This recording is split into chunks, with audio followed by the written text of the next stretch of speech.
aja lah bacanya. Assalamualaikum Assalamualaikum warahmatullahi warahmatullahi wabarakatuh. wabarakatuh. My name is Lita Listanti with student number A1B22275. And I'm Dara Tasja with student number A1B222124. And this is our seminar called Conversation. Order, please. Thank you.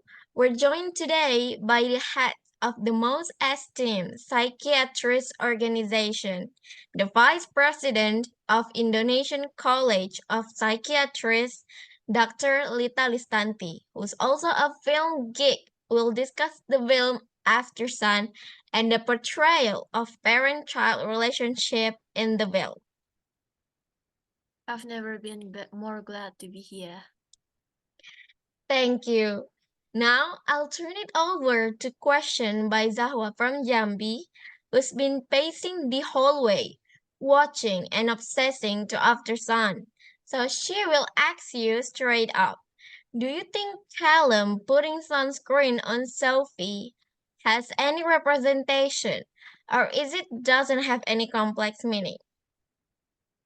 Well, maybe it is just a literal meaning of it. Or maybe, just maybe, this whole film called After Sun, because Colum is always reminding and telling Sophie to put on sunscreen, represents his love for her. Rub the sunscreen all over her body to signify how Colum wanted to protect Sophie, the same way he wanted to teach her a self-defense. The sunscreen protects her from painful sunburns, just like how he wants to protect her from the harshness of life's race. But ultimately, she will definitely still feel the sun's ram, aka inevitable pain of life. And eventually, the sunscreen will dry off and she'll feel the pain, just like one day Colum will leave her. Zahwa's time is up. The chair recognizes Lady from Palembang here today because After Sun film has no place on precisely metaphor described. After Sun Films belongs as the best film of the year by a first-time writer-director. So, Dr. Lita, simple question.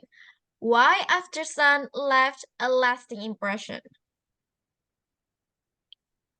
After Sun managed to tell such a visceral, tear-jerking, heartfelt, emotional story, despite having a simple plot through its immersive filmmaking choices and use of symbolism, colors, blocking, and themes, so many of us can relate to and reflect on hammering home some very important ideas and feeling personal.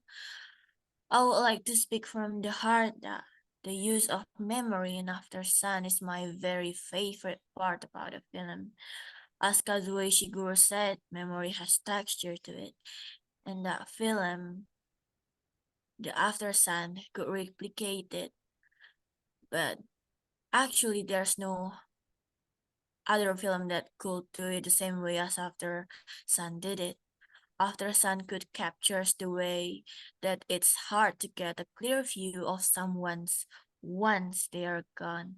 When all that left is just the memory of them, we constantly get a clear view of Column in the nightclub, but the audience view is constantly abstracted.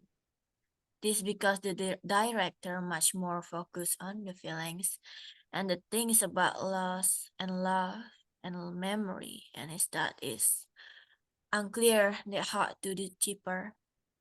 And the after sun is that Sophie no longer under the same sky as her dad, but love between them is not diminished by the loss or the fact that she doesn't remember him. Could you phrase that in an even more psychological way? Sure thing. After Sun breaks every single stereotype one has come to associate with depression, suicide, and mental illness. Depression doesn't always unfold in dark rooms with over the top emotional breakdowns and dramatic crying sequence. At times, mental illness manifests as impromptu Tai Chi moves, self-help, and anxiety books, which are read in secrecy, and disingenuous smile plastered from the sake of one's kid. At times, it manifests as telling your diving instructor that you never thought you'd make it to 30, let alone 40.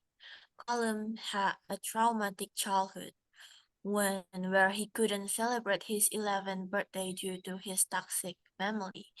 In a rare moment of unfiltered honesty, Colum tells Sophie that he doesn't wish to say where he comes from.